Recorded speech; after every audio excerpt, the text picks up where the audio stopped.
This man was kicked out of his home by his mother-in-law. In a fit of anger, he came to the mountains and built a house by himself.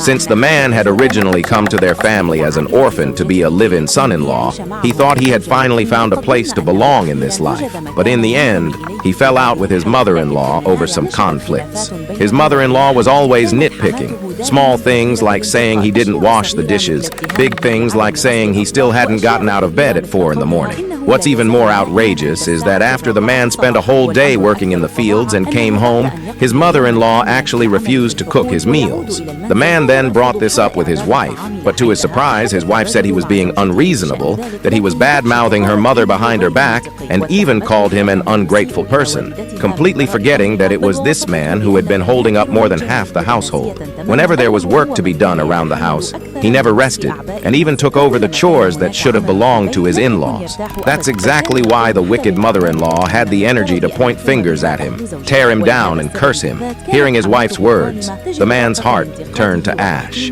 He finally understood that in their family, he was nothing but an outsider, and even his own wife couldn't be counted on. So the man fled that home and came deep into the mountains and forests. Using wooden blocks, he built a small wooden cabin that was entirely his own, warm and cozy, far away from the trivial matters of the mundane world, living a life like a hidden paradise.